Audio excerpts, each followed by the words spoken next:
जय हिंद दोस्तों, सृष्टि क्लासेस के चैनल पर फिर से आपका एक बार स्वागत है।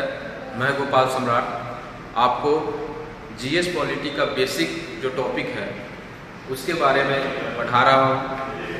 आज बेसिक पॉलिटी का तीसरा सीरीज जो होगा अपलोड होगा। आशा करते हैं कि जो वीडियो हम दो सीरीज 1 और 2 जो डाले हैं वह आपको पसंद आया होगा। आप अपने प्रतियोगिता परीक्षा में जिस चीज़ की प्रतियोगिता परीक्षा की आप तैयारी कर रहे हैं वह सभी के लिए यह वीडियो लाभदायक है। ऐसा नहीं है कि यह सिर्फ पार्टिकुलर एक ही एग्जामिनेशन के लिए महत्वपूर्ण है। यह जीरो लेवल से हाई लेवल तक जो भी एग्ज़ाम होंगे वह सभी के लिए यह वीडियो आपको लाभ प्रदान करेगा। आज बेसिक पॉलिटी का तीसरा वीडियो हम बनाने जा रहे हैं। पूर्व की भांति आप चैनल को सब्सक्राइब कर दीजिए, लाइक कर दीजिए और कमेंट जरूर कीजिए ताकि हम इसी तरह आपको सेवा प्रदान कर सकें। आगे कल हम आपको सीरीज 2 में हम आपको बताए थे कि विधायिका जो है वह विधि का निर्माण करती है। जैसे बेसिक पॉलिटी में जितना हम बताएंगे उसमें सरकार की चर्चा हमेशा होगी। सरकार की चर्चा जो है वह हमेशा होगी। सरकार में हम आपको बताए थे कि 3 अंग होते हैं: विधायिका, कार्यपालिका और न्यायपालिका। न्यायपालिका हमने आपको तीनों अंग का कार्य बताया था। जैसे विधायिका जो है वह विधि का निर्माण करती है, कार्यपालिका जो है वह विधि को लागू करती है और न्यायपालिका जो है वह न्याय का कार्य करती है। हमने 3 चीज आपको बताया। विधायिका विधि का निर्माण तो करती ही, लेकिन हम आपको बताए थे कि कभी कभी कार्यपालिका भी विधि का निर्माण करती है। वह कब करती है सो देखिए। जैसे हम अपने घर में कोई भी काम गार्जियन को बोलते हैं कि हाँ हमारे घर में किस चीज़ की ज़रूरत है, नहीं है, वो गार्जियन पूरा करता है। लेकिन जब कभी गार्जियन न हो या गार्जियन पर अतिरिक्त कोई बर्डन हो तो उस समय हमारे ही बीच का कोई सदस्य उस काम को करता है जो गार्जियन उसको सौंपे। सेम वही बात है यहाँ पर। यदि विधायिका पर ज़्यादा किसी चीज़ का बर्डन है तो उस स्थिति में वह किसी विषय वस्तु पर नियम नहीं बना पाता है। मतलब समय के कारण ऐसा होता है। यदि विधायिका के पास समय नहीं है किसी विषय वस्तु पर विधि बनाने का, या विधि बनाने का बहुत ही जल्दीबाजी है और विधायिका में कोई सदस्य उपस्थित नहीं, वैसे स्थिति में क्या होता है कि उस विषय को विधायिका कार्यपालिका को क्या कर देता है, हस्तांतरित कर देता है। कहता है भाई इस विषय पर तुम विधि बनाकर हमको दो। उसके बाद विधायिका देख लेता है कि हाँ यह संविधान के अनुसार बना हुआ है कि नहीं, लोक कल्याणकारी है कि नहीं, और उसके बाद उसको कहता है कि ठीक है आप इसको लागू करो। इस प्रक्रिया को प्रदत्त विधायन कहा जाता है। इस प्रक्रिया को प्रदत्त विधायन कहा जाता है। प्रदत्त विधायन को प्रत्यायोजित विधायन भी कहा जाता है। प्रत्यायोजित विधायन भी कहा जाता है। कहने का मतलब यह हुआ मोटे तौर पर प्रदत्त विधायन पूछेगा यहाँ से क्वेश्चन कि प्रदत्त विधायन के अंतर्गत कौन नियम का निर्माण करता है। आपको आंसर में आएगा विधायिका, कार्यपालिका और न्यायपालिका। तो प्रदत्त विधायन के अंतर्गत नियम बनाने का जो कार्य करता है कौन करता है, कार्यपालिका। ठीक है, यह आपका प्रदत्त विधायन का एक छोटा सा बेसिक टॉपिक था। आगे हम आते हैं शक्ति पृथक्करण का सिद्धांत। शक्ति पृथक्करण का सिद्धांत जो है वह बहुत ही महत्वपूर्ण है बेसिक पॉलिटी के मद्देनजर देखते हुए। यहाँ पर शक्ति पृथक्करण का सिद्धांत है क्या, इसके बारे में हम चर्चा करेंगे। शक्ति पृथक्करण का सिद्धांत देखिए, शक्ति और पृथक। पृथक कहने का मतलब क्या हुआ, अलग। शक्ति का मतलब आप जानते हैं पावर होता है। यहाँ फिर से हम आपको बताएंगे सरकार। यहाँ फिर देखिए कहने का मतलब यह हुआ कि यहाँ पर विधायिका है, दूसरे नंबर पर कार्यपालिका है, तीसरे नंबर पर न्यायपालिका है। तीसरे नंबर पर न्यायपालिका है, विधायिका, कार्यपालिका और न्यायपालिका। हम क्या पढ़ रहे हैं? शक्ति पृथक्करण का सिद्धांत। टॉपिक का नाम है शक्ति पृथक्करण।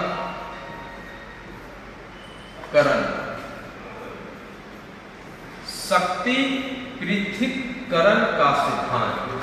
शक्ति पृथक मतलब शक्ति जो है वह अलग अलग होना चाहिए। यहां देखिए कि यह सिद्धांत क्या करता है। यह सिद्धांत जो है शक्ति पृथक्करण का सिद्धांत जो है वह पूर्ण रूप से संवैधानिक है।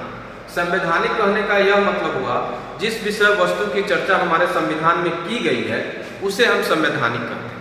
ठीक है, तो भारतीय संविधान में शक्ति पृथक्करण का सिद्धांत की चर्चा की गई है। वह किस अनुच्छेद में आता है वो अभी हम आपको बताएंगे। जैसे देखिए, शक्ति पृथक्करण का सिद्धांत जो है वह मॉन्टेस्क्यू ने दिया था। शक्ति पृथक्करण का सिद्धांत जो है वह किसने दिया था? मॉन्टेस्क्यू। मॉन्टेस्क्यू नाम याद रखिएगा। क्वेश्चन यहां से आता है, क्वेश्चन यहां से आता है, क्वेश्चन यहां से आता है कि शक्ति पृथक्करण का सिद्धांत किस विद्वान ने दिया था। तो शक्ति पृथक्करण का सिद्धांत जो है वह मॉन्टेस्क्यू ने दिया था। ठीक है, मॉन्टेस्क्यू ने कहा था, क्या कहा था? मॉन्टेस्क्यू ने कहा था, क्या कहा था? सुनिए, मॉन्टेस्क्यू कहा था कि सरकार के 3 अंग विधायिका, कार्यपालिका और न्यायपालिका।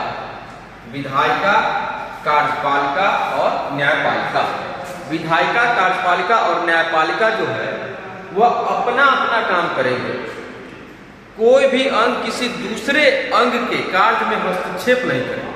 जैसे विधायिका कोई कार्य कर रहा होता है अर्थात विधि बना रहा होता है तो कार्यपालिका उसमें हस्तक्षेप नहीं करेगा, मतलब बीच बचाव नहीं करेगा, छेड़छाड़ उसको नहीं करेगा। कार्यपालिका कोई विधि को लागू कर रहा होता है तो विधायिका जो है उसमें छेड़छाड़ नहीं करेगा, उसमें हस्तक्षेप नहीं करेगा। न्यायपालिका कोई कार्य कर रहा हो तो वह न्यायपालिका अपना कार्य करेगा, उसमें न कार्यपालिका बीच बचाव करेगा न विधायिका छेड़छाड़ करेगा। शक्ति पृथक्करण का सिद्धांत मतलब कहने का मतलब यह हुआ कि जो भी है व्यक्ति वह अपना अपना काम करेगा। कहने का मतलब सरकार के 3 अंग जो है वो अपना अपना कार्य करेंगे। ऐसा नहीं है कि कोई अंग किसी दूसरे के कार्य में हस्तक्षेप करेगा। यही शक्ति पृथक्करण का सिद्धांत है। जैसा कि हम आपको बताए हैं कि यह पूर्ण रूप से क्या है? संवैधानिक। तो संविधान में भी इसकी चर्चा की गई है। संविधान में अनुच्छेद 50 का जब आप अध्ययन कीजिएगा तो वहां शक्ति पृथक्करण का सिद्धांत है। अनुच्छेद 50 में शक्ति पृथक्करण का सिद्धांत है और वहां भी यही बात कहा गया है कि सरकार के 3 अंग होंगे और तीनों अंग अपना अपना कार्य करेंगे। कोई भी अंग किसी दूसरे के कार्य में हस्तक्षेप नहीं करेगा। लेकिन इसका एक अपवाद भी। अब अपवाद क्या है? सुनिए, अपवाद क्या है? सुनिए, अपवाद यह है कि चूंकि भारत में संविधान सर्वोच्च है, भारत में जो है वह संविधान सर्वोच्च है। यहां से यह क्वेश्चन आता है कि भारत में किसकी सर्वोच्चता? आपको आंसर देगा विधायिका, कार्यपालिका, न्यायपालिका, संविधान। तो यहाँ आंसर हो जाएगा संविधान। यहाँ संविधान को क्या माना गया है? सर्वोच्च माना गया है। अब यहाँ देखिए, चूंकि संविधान को सर्वोच्च माना गया है और कहा गया है कि न्यायपालिका जो है वह उसका गार्जियन होगा। ठीक है, तो न्यायपालिका किसका गार्जियन होगा? संविधान का गार्जियन होगा। और संविधान क्या है यहाँ पर? सर्वोच्च, अर्थात न्यायपालिका को पावर। संविधान जो है, संविधान का गार्जियन यदि हम न्यायपालिका को कहते हैं, मतलब ऐसा कहा गया है संविधान में कि संविधान का जो गार्जियन होगा वह न्यायपालिका होगा। अब न्यायपालिका संविधान का गार्जियन है तो और सर्वोच्च माना गया है किसको? संविधान को। तो न्यायपालिका कहीं ना कहीं विधायिका और कार्यपालिका से क्या है? सर्वोच्च। अब देखिए,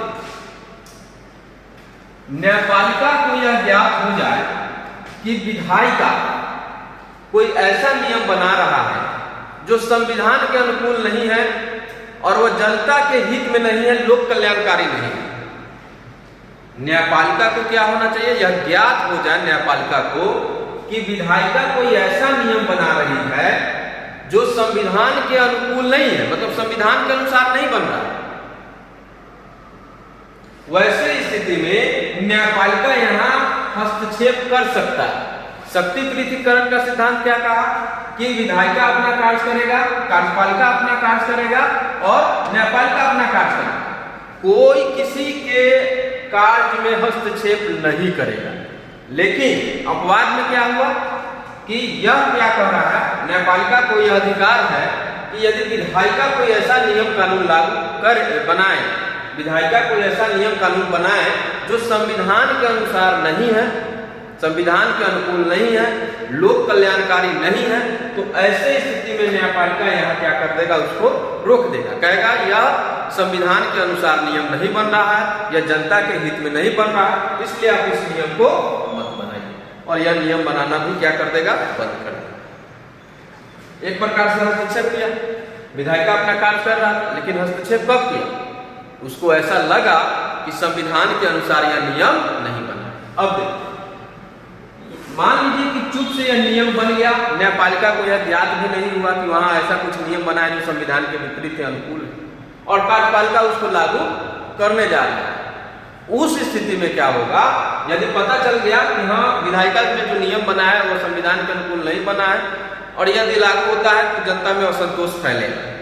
अगर कार्यपालिका उसको लागू करने जा रहा होता है और न्यायपालिका को पता चल जाता है कि वह संविधान के अनुकूल में नहीं, संविधान के अनुसार उसे नहीं बनाया गया, अब संविधान के अनुसार नहीं बनाया गया, तो यहां भी हस्तक्षेप कौन करेगा, न्यायपालिका कर सकता है। ठीक है, वह न्यायपालिका को पावर दिया गया है। शक्ति पृथक्करण का सिद्धांत तो कहा कि सब तीनों जो अंग है सरकार का, वो अपना अपना कार्य करेगा, लेकिन करेगा कब, जब संविधान के अनुसार, संविधान के अनुकूल विधायिका नियम बनाए, कार्यपालिका उसको लागू करे तब। यदि संविधान के विपरीत जाएगा तो न्यायपालिका उसमें हस्तक्षेप करेगा। यह संवैधानिक चीज है। क्यों संवैधानिक चीज है, क्योंकि हम आपको बताए हैं कि इस शक्ति पृथक्करण का सिद्धांत की जो चर्चा है वो भारतीय संविधान के अनुच्छेद 50 में किया गया है। ठीक है, आगे देखिए, शक्ति पृथक्करण के सिद्धांत से संबंधित और भी बातें देखिए। शक्ति पृथक्करण का सिद्धांत जैसा कि हम आपको बताएं कि मॉन्टेस्क्यू ने दिया। किसने दिया था, मॉन्टेस्क्यू। यह एक स्कॉलर था, मतलब विद्वान था, राजनीति शास्त्र का एक विद्वान था मॉन्टेस्क्यू, जिसने क्या किया था, शक्ति पृथक्करण का सिद्धांत दिया। यह सिद्धांत जो है इसके पुस्तक में लिखा हुआ था। किस पुस्तक में लिखा हुआ था, the spirits of laws, the spirits, SPRITS, spirits of laws. यहां से यह भी क्वेश्चन आ सकता है कि द स्पिरिट्स ऑफ लॉज नामक पुस्तक किसने लिखी थी। आंसर क्या होगा, Montesquieu. The spirits of laws में क्या चीज था, शक्ति पृथक्करण का सिद्धांत था। अर्थात पूछेगा कि शक्ति पृथक्करण का सिद्धांत किस पुस्तक से लिया गया है, आपका आंसर होना चाहिए द स्पिरिट्स ऑफ लॉज। शक्ति पृथक्करण का सिद्धांत किसने दिया है, तो आंसर आपका होना चाहिए मॉन्टेस्क्यू। शक्ति पृथक्करण का सिद्धांत भारतीय संविधान के किस अनुच्छेद में है, आपका आंसर होना चाहिए अनुच्छेद 50। मेन बात यह है, मतलब 3 क्वेश्चन जो है वो हमेशा पूछे जाते हैं कि शक्ति पृथक्करण का सिद्धांत किसने दिया, मॉन्टेस्क्यू ने दिया।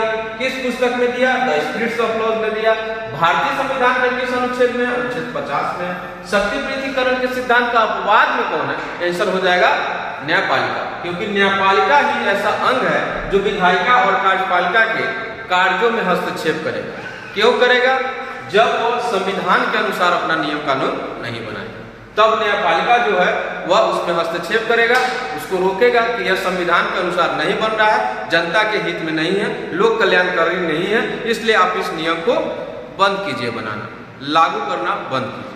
यही शक्ति पृथक्करण का सिद्धांत। तो आज हमने 2 टॉपिक पढ़ा, एक प्रदत्त विधायक, प्रदत्त विधायक, क्योंकि यह भी बेसिक। प्रदत्त विधायक को हम आपको क्या बताएं कि इसको प्रत्यायोजित विधायन भी कहा जाता है। इंग्लिश में इसे डेलीगेटेड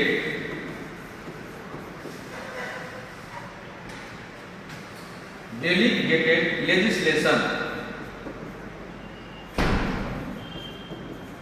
कहा जाता है।